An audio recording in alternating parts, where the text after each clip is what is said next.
Bine v-am găsit, bine v-am regăsit, dragii mei din Zodia Berbec, oriunde v-ați afla.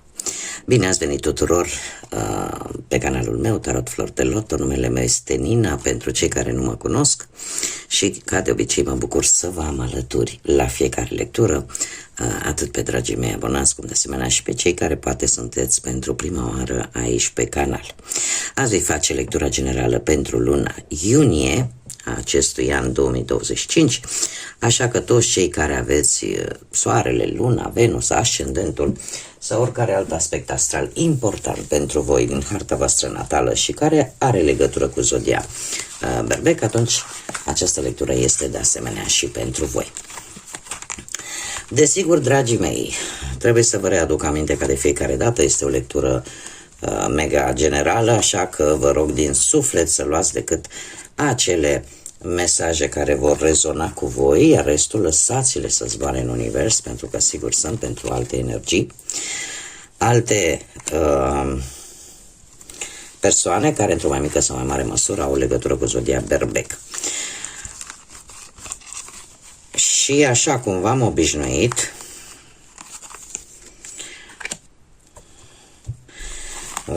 am extras deja câte o carte pentru fiecare săptămână a lunii iunie, pentru a vedea așa pe ansamblu cam cum va fi această lună pentru voi.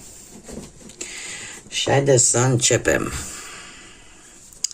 Prima săptămână avem o potcoavă. Se pare că veți avea parte de un noroc. Încă din sau ceva care ar putea părea ca un mare noroc.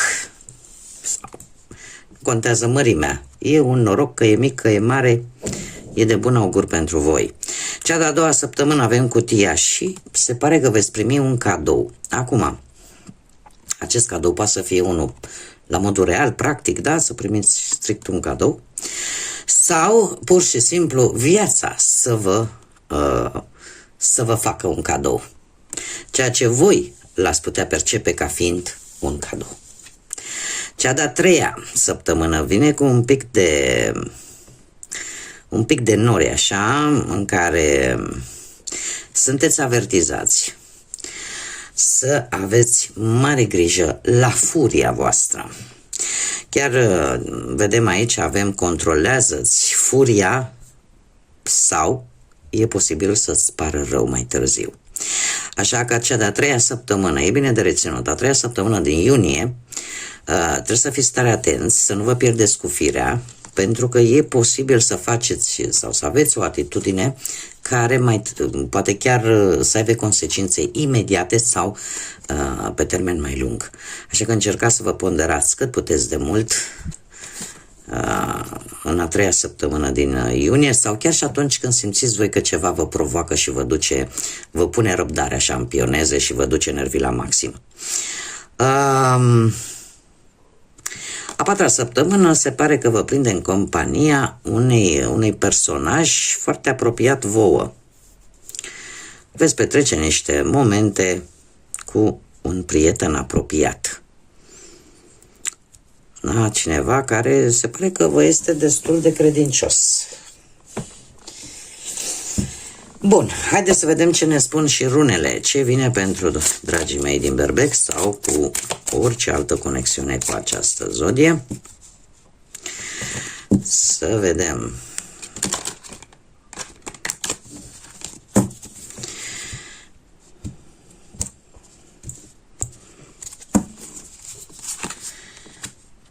Da.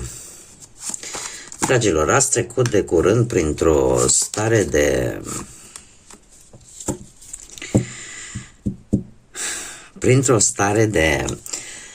destul de emoțională, de nevoi emoționale. Ceva v-a lipsit, ceva care pur și simplu ați simțit că vă rupeți de partea asta emoțional-sentimentală. Eu aș spune că cumva ați devenit foarte realiști și foarte raționali. Și lucrul ăsta e posibil în acest moment, cel puțin, să să vă fie ajutat în apropierea voastră la nivel spiritual, poate de univers, de Dumnezeu, de o anumită religie, de familie, de a închega și mai bine legăturile cu familia. În momentul în care nevoile voastre emoționale nu mai aveați de unde să le alimentați, această lipsă emoțională de care voi ați avut parte, de fapt v-a împins să fiți poate mai legați de-ai voștri, de cei dragi vouă, de lucrurile care într-adevăr contează în lumea asta. Pe alții i-a împins poate chiar să se apropie mai mult de spiritualitate, cum am mai spus, de Dumnezeu, de religie. Eu aș zice că ați avut anumite necesități și unele restricții au venit tocmai în urma unor acțiuni de ale voastre.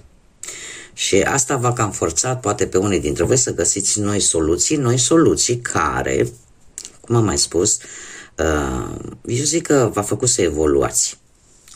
Să evoluați și să creșteți. Nu știu, alții poate că au reușit să facă anumite schimbări prin casă sau pur și simplu ați simțit că renașteți. Și că, într-adevăr, sunt lucruri mult mai importante, poate chiar decât banii, chiar decât toate lucrurile astea lumești. Ei, luna lui iunie, dragilor, va fi o lună care vă va pune la încercare și aici, așa cum bine vedem, aici am avut fulgerul care ne-a și spus că trebuie să aveți mare grijă la cum vă gestionați starea nervoasă, pentru că și aceste cărți de rune îmi spun că luna lui iunie vine cu o schimbare foarte bruscă, o schimbare foarte puternică, care o să vă ia un pic pe nepregătite, așa cum se întâmplă de obicei când vin schimbările astea bruște. Eu aș spune că sunt forțe mai presus de noi care, la un moment dat, atunci când noi nu facem sau nu schimbăm anumite lucruri în viața noastră, e ca un șut care ne-l dă universul, divinitatea, cine vreți voi, în funcție de credințele fiecăruia, care ți-l dă și spune, știi, tu nu te mai trezești, tu nu vezi că greșești, tu nu vezi că ceea ce tu încerci să construiești nu are o bază solidă și atunci apare această schimbare bruscă care nu face altceva decât să te împingă, vrei, nu vrei, la o transformare în viața ta, la această schimbare pe care n-ai cum să o eviți, pur și simplu. Probabil că, din ce îmi spun mie cărțile aici, ai nevoie în primul și în primul rând, avem, nu știu, o zodie de aer care e posibil să fie cumva implicată în această schimbare foarte bruscă care va veni în viața voastră, Vărsător în mare parte, care ne vorbește tare mult de, în primul și în primul rând,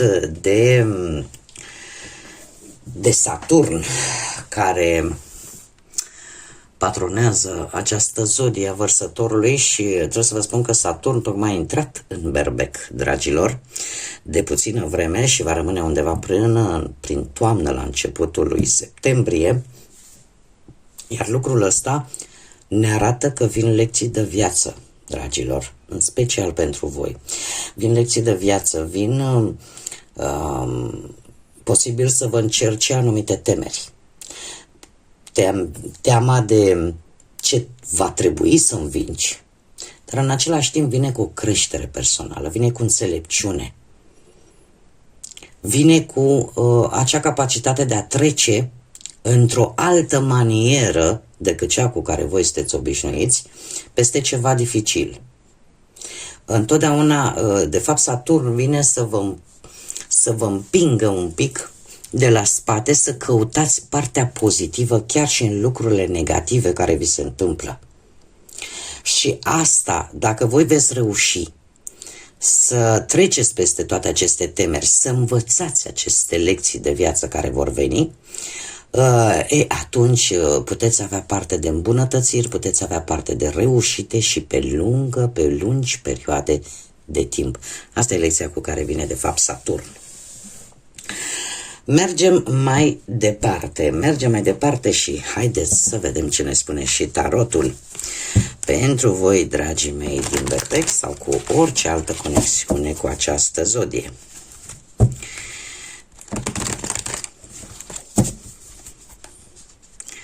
Ce vine pentru voi în luna lui iunie? Îmi cer scuze. Să vedem prima lună de vară. Dragilor, pe plan profesional, se pare că de curând vi s-au clarificat anumite lucruri, anumite aspecte din cariera voastră profesională.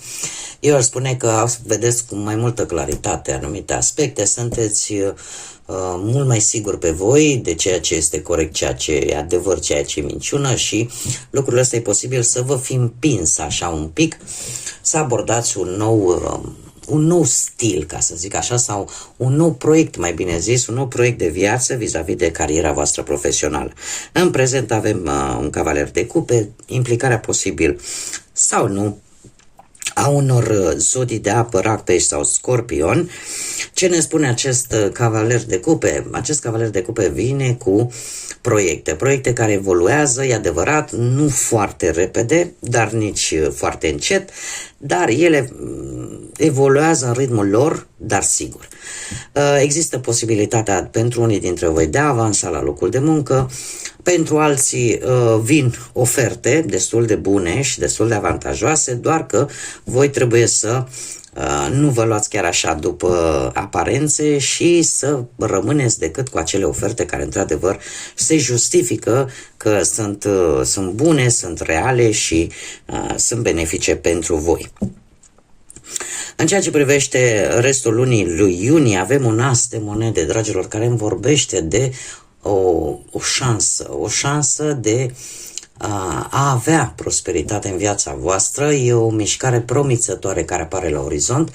E adevărat, nu vine singură, vine și cu o nouă responsabilitate, dar sunt vești bune pe plan profesional, unde voi puteți obține, chiar unii dintre voi puteți obține un job cu o activitate totalmente nouă.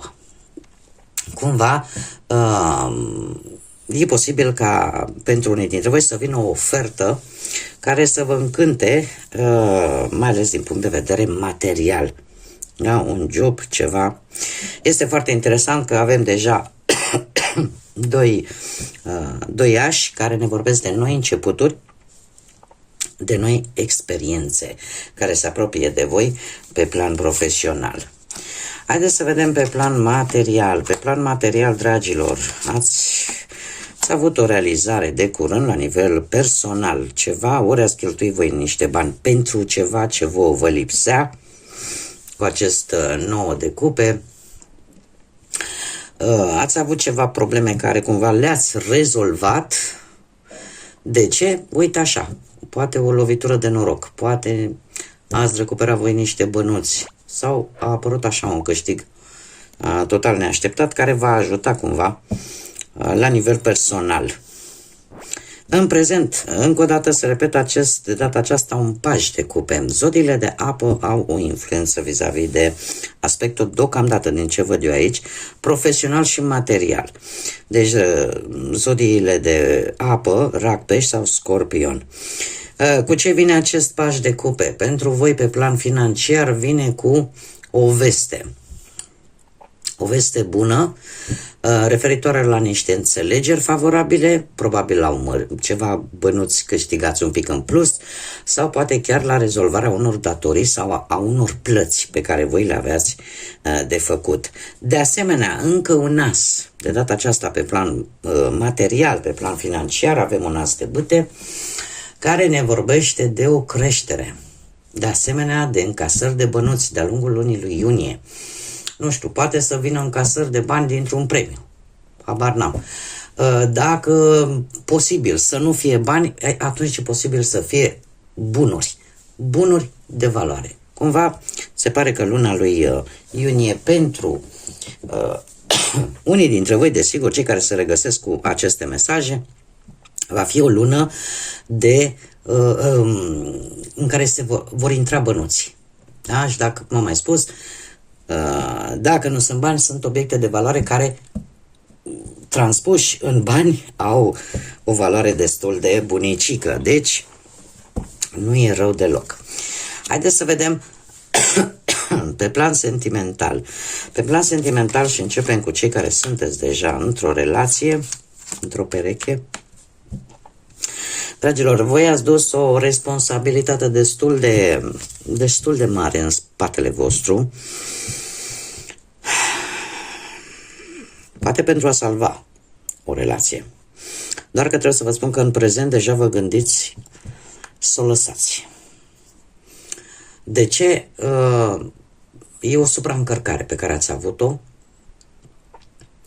iar asta de multe ori poate v-a consumat atât starea voastră emoțională, starea voastră fizică. Ați luptat poate pentru a salva relația, așa cum am mai spus, dar se pare că nu a existat decât implicarea voastră, din ce văd eu aici. Iar în acest moment vă gândiți, cu acest 8 de cupe, să împinși poate de decepția că totuși nu ați obținut ceea ce voi doreați. Poate unii dintre voi au luat decizia deja să finalizeze această relație. Vine totuși cu un avertisment pentru cei care se gândesc să facă acest lucru, să finalizeze această relație pentru a intra imediat în alta. Nu e tocmai, să zic așa, decizia cea mai bună. Da? Adică dacă voi simțiți că într-adevăr, Doamne, am făcut tot ce a ținut de mine, am dat și n-am primit deloc, sau poate că unii dintre voi poate nu vă simțiți în siguranță în relația în care sunteți în acest moment, sau pur și simplu vă dați seama că toată munca și lupta voastră de a salva respectiva relație este ceva ce vouă nu vă mai folosește. Cert este că sunteți într-un moment în care vreți să abandonați această relație și, din câte văd, o veți face chiar de-a lungul lunii lui iunie, pentru că avem un rege de bâte care foarte bine vă poate reprezenta pe voi, dar poate reprezenta și alte zodii de foc, cum ar fi leu sau săgetător. Acest rege de bâte, dragilor, dacă sunteți voi, se pare că sunteți foarte hotărâți și veți face pasul ăsta, nu vă este frică de absolut nimic. Încercați să vedeți către viitor și asta nu pe termen scurt, pe termen lung. Este adevărat că veți traversa o perioadă destul de grea din punctul ăsta de vedere sentimental, dar nu va fi pe o perioadă lungă, da? Va fi greu, dar nu va dura, să zic așa, foarte mult și practic pe unii dintre voi tot ceea ce s-a întâmplat în trecutul recent se pare că nu a făcut altceva decât să vă întărească și mai mult. Pentru alții, acest rege de bâte poate reprezenta, așa cum am mai spus, și alte zodii de foc. Nu e obligatoriu, dar în mare parte așa ar putea să fie. Să apară o persoană cunoscută sau nu, care să vă ajute să rezolvați o anumită problemă în ceea ce privește relația voastră sentimentală. De asemenea, eu aș spune că poate interveni cineva din familie în încercarea de a face ca această decizie să se schimbe. Poate să fie vorba de un familiar, plecând de la un tată, nu știu, un amic foarte bun, vreun unchi, în general pe parte masculină. Și care să încerce să ajute cu ceva ca lucrurile cumva să se schimbe. Dar asta trebuie să vă spun că nu va depinde doar de voi. Va depinde și de perechea voastră, dacă își dorește sau nu acest lucru. Dar se va încerca. Acum, cei care sunteți singuri, Dragilor, voi cei care sunteți singuri, se pare că vă caracterizează foarte tare această rună Agalaz. De ce? Pentru că o avem aici.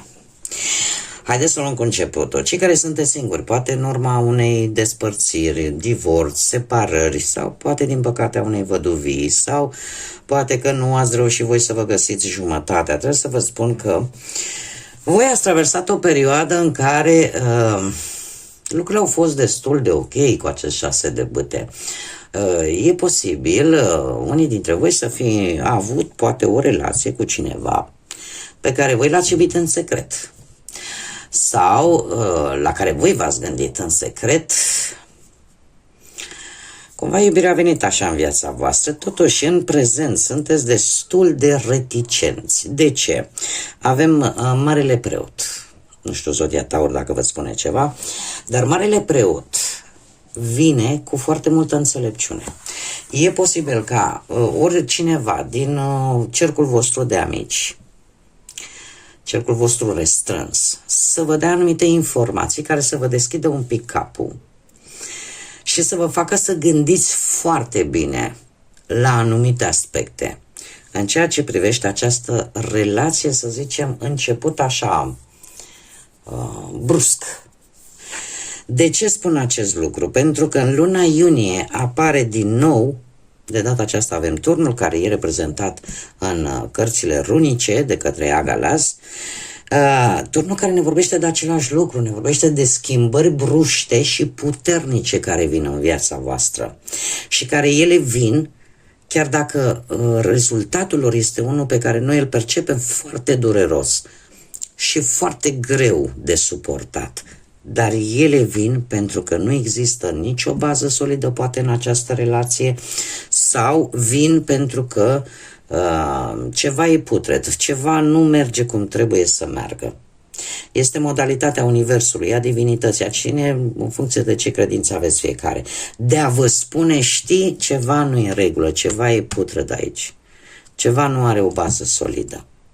Și lucrul ăsta o să vi-l... Cred că deja, dacă nu vi l-a spus, un anumit personaj care are niște principii destul de tradiționale și sau poate chiar voi aveți aceste principii tradiționale și ceva aici se dovedește cumva că nu e în regulă de-a lungul lui iunie. Așa că nu știu cât va dura această relație. Haideți să vedem ce situații necunoscute pot apărea pentru voi, dragilor, de-a lungul lui iunie. Da, se pare că aventuri, experiențe noi. Aventura către necunoscut întotdeauna este plină de surprize și de provocări. Deja am văzut, au apărut cei 3 ași, sunt foarte multe începuturi, foarte multe experiențe prin care veți trece, iar lucrul ăsta nu are decât să vă îndemne să le înfruntați cu curaj și să nu le lăsați, pentru că voi puteți. Voi sunteți cei care atunci când ați câștigat ceva, doar că nu spuneți care este următoarea provocare, ce vine. Da? Așa că nu cred eu că o să vă sperie aceste noi experiențe care vin în viața voastră. Cam asta ar fi surprizele necunoscute pe care le puteți avea, faptul că veți avea parte de destul de multe noi experiențe de-a lungul lui iunie. Haideți să vedem și un mesaj. Ia să vedem.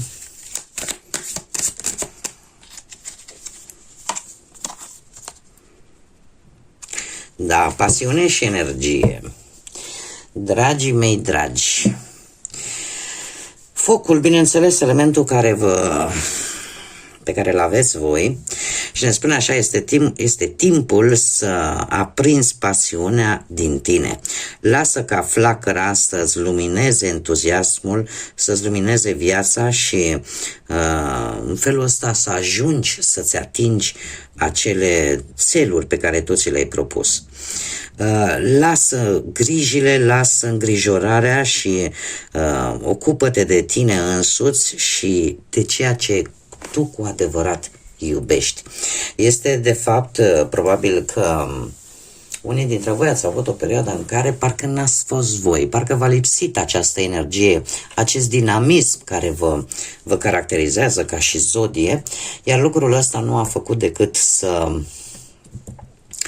cumva să nu mai vă regăsiți voi pe voi. Dar se pare că lucrurile se schimbă și veți avea nevoie de-a lungul lui iunie de toată această energie, toată această pasiune cu care faceți lucrurile și toate aceste obiective care în general atunci când voi vreți să le obțineți, dați tot ce aveți mai bun, consumați toată această energie a lui Marte și nu vă lăsați până nu obțineți. Așa că eu zic că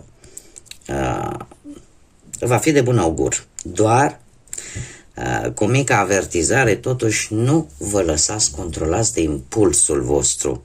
Da, încercați să mențineți un echilibru în ceea ce privește starea asta de reacție nervoasă la anumite situații sau la anumite lucruri care pot surveni în viața voastră. Totuși încercați să toată această energie, toată această pasiune, totuși încercați să o țineți sub control. Că știți cum e, focul este bun atâta timp când nu este în exces. Când este în exces, nu se întâmplă incendii, se întâmplă tot felul de nenorociri. Deci, ca și la apă și ca și la multe alte restul de elemente, da? Toate lucrurile sunt bune atâta timp cât sunt echilibrate. Bun, dragilor, cam atât am avut pentru voi pentru această lună iunie. Eu vă doresc, ca de obicei, tot binele din lume, să aveți parte de multă înțelepciune, mare grijă cu provocările cu care vine acest Saturn în Berbec și dacă reușiți să învățați din tot ceea ce vi se va întâmpla sau din ce vi se întâmplă în viața de zi cu zi, lecțiile cu care vine Saturn și care spune, știi, e momentul să le înveți, e momentul să le înveți, să nu le mai repeți. Eu zic că o să traversați această perioadă într-o manieră cât mai pozitivă, cât mai bună și în felul ăsta veți avea reușite pe care, desigur, cum am mai spus, sunt pe perioade lungi de timp. Asta e o caracteristică a zodiei, a planetei Saturn. Până data viitoare, când ne vom reîntâlni, eu vă doresc tot binele din lume și, desigur, multă energie pozitivă. Așa că, dragilor, să fiți iubiți!